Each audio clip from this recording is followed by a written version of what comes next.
Chers amis, en ce début d'année 2016, je vous présente tous mes meilleurs vœux. Pour chacun d'entre vous, je souhaite que vos projets personnels et professionnels soient couronnés de succès. Pour certains, les plus nombreux, je l'espère, le nouvel an est synonyme de réjouissance et de fête.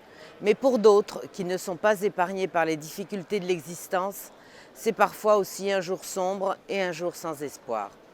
C'est pourquoi je pense en priorité à tous ceux qui sont dans le dénuement ou dans la solitude et à tous ceux qui n'ont pas la chance d'avoir un toit et une famille aimante, qui n'ont pas de quoi se vêtir dignement et de manger à leur faim, à tous ceux qui souffrent dans leur corps et dans leur âme. Du fond du cœur, je veux leur donner un peu d'espoir, de réconfort et de chaleur humaine. En tant que femme, je ne peux pas rester non plus indifférente à ce qu'ont subi les femmes brutalisées, agressées et violées dans les rues de Cologne, Hambourg, Stuttgart, Francfort, Zurich, en Finlande aussi, la nuit du 31 décembre, par des étrangers demandeurs d'asile et n'étant pas pour la plupart issus de pays en guerre.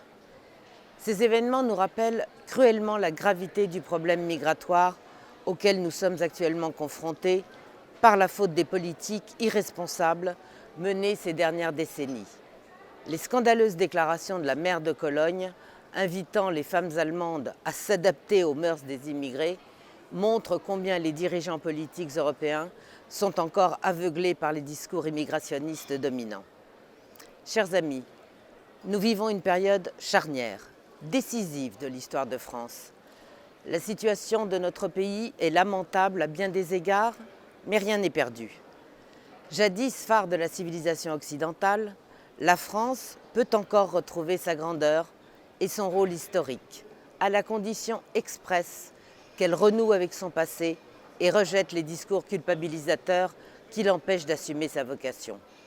Aussi, comme en 2015, mettrai-je un point d'honneur à être la voix de tous les sacrifiés de la mondialisation et de tous ceux qui ne veulent pas que la civilisation et les nations européennes soient définitivement diluées dans un monde sans frontières et sans repères. Je continuerai donc à dénoncer à temps et à contre-temps parfois les méfaits des idéologies qui détruisent l'identité des peuples et coupent les nations de leurs racines. Le choix de François Hollande et de Manuel Valls de ne pas adresser de vœux à l'occasion de la fête de Noël est à ce titre très révélateur du refus du gouvernement d'assumer l'héritage chrétien de la France. Comme le disait Renan, le chant spartiate, « Nous sommes ce que vous fûtes, nous serons ce que vous êtes », est dans la simplicité l'hymne abrégé de toute patrie. En puisant dans le passé, nous pouvons nous projeter avec confiance dans l'avenir. C'est le vœu que je formule pour cette année 2016, retrouver la fierté d'appartenir à la nation française, à une nation souveraine et respectueuse de ses valeurs, de la famille et de ses traditions. Je vous souhaite à toutes et à tous une très belle année 2016.